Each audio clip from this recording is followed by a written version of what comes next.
So everybody, I made a discovery today. I, just like Iron Man, am only human. I'm only human. And therefore I make mistakes.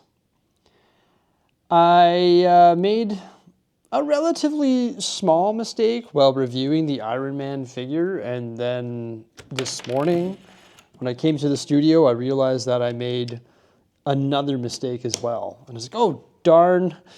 Well, I could refilm the whole review over this minor mistake and fix the other one, or it is what it is. I could just live with my mistake.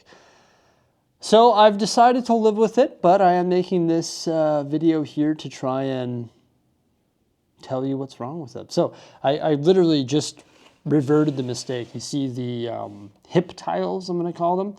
Well, right now that little rectangle on them is facing upward, and that's how they were in the review as well.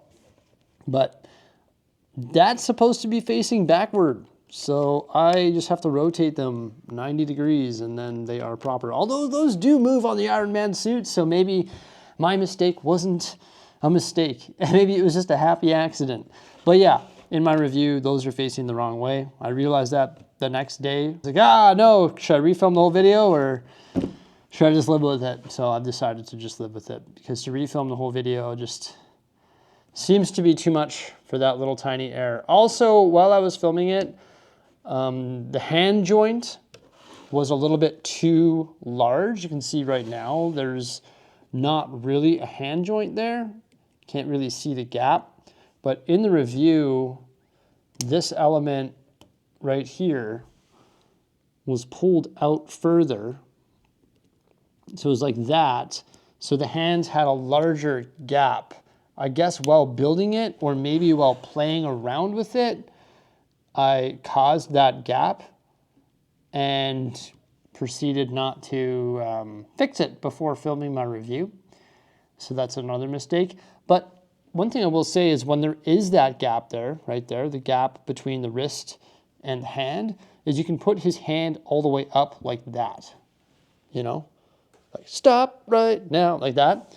I don't know if he's going to be singing that, but yeah, like, like that. And when it's pushed on all the way like it's supposed to, it can't go up as far. But I did make that mistake, and I actually discovered that mistake when I was filming my review.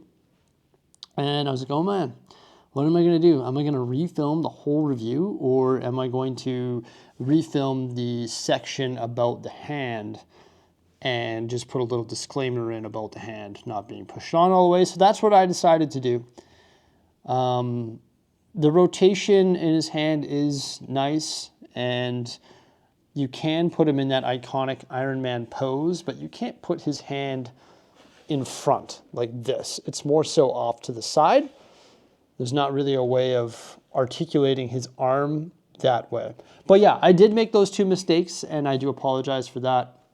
I had my tiles facing the wrong way, and for a portion of the review, the hands weren't pushed on all the way, which is unfortunate because I don't like making mistakes like that.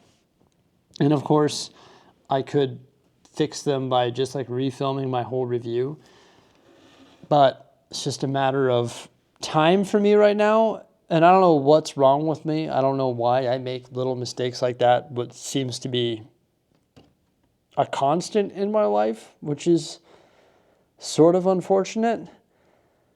Because it gets called out in the comment section, and of course when I catch these mistakes on my own, it doesn't feel good when I find them. I don't, say, yay, you made another mistake. It doesn't feel good in my own mind. I really do beat myself up for it, and I do apologize if I make little errors like that. I don't mean to, nor do I want to, because it is sort of taxing on me psychologically. Like seriously, it is. It's not good.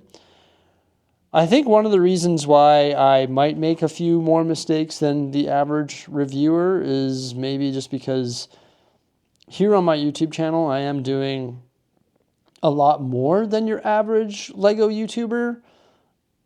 I would say not like more work. I don't mean that in the sense that other Lego YouTubers aren't working hard, because yes, we are all working hard.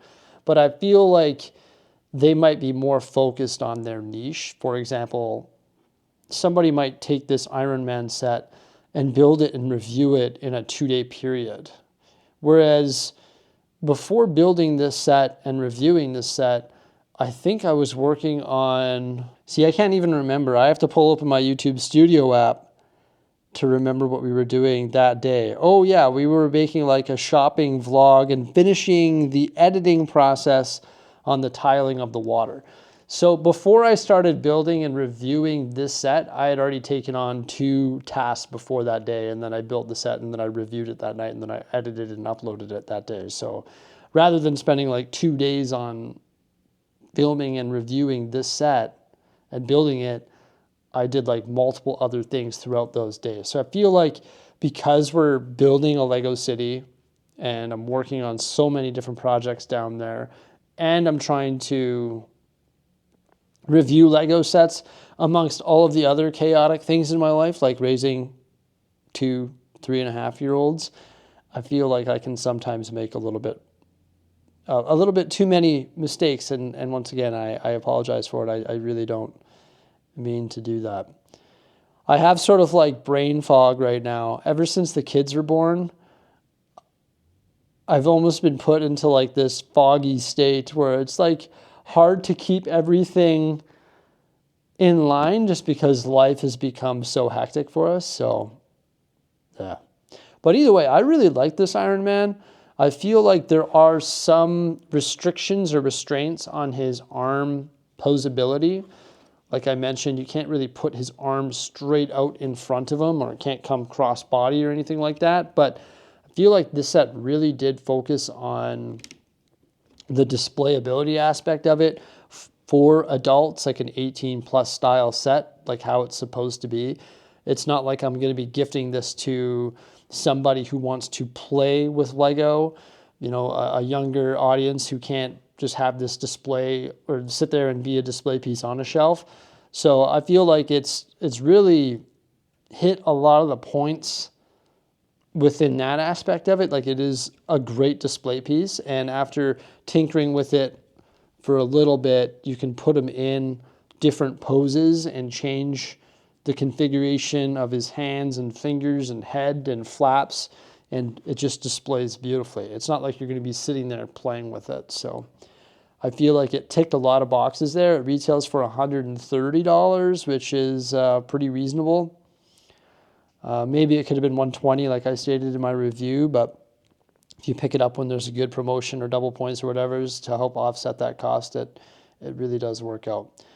But yeah, just wanted to point out that I know that I made the mistakes on the hip tiles and also on the hands, and there's going to be a million comments reinforcing the fact that I did that, and I just wanted to make a video stating that I know that I did that, and I'm only human. That's what I am discovering here as I move forward with life. But yeah, I was going to film a new review on this here, but I've decided that I'd rather reallocate my time to other projects in the city rather than revisiting this set in my mind with my words and in my brain and in the editing software yet again. So, yeah. I'm only human. I made mistakes, and I made a mistake with this one here. Sorry about that. Have yourselves a great day, and thank you so much for stopping on by. Bricksie Talks. Cheers. Have a good one. Farewell.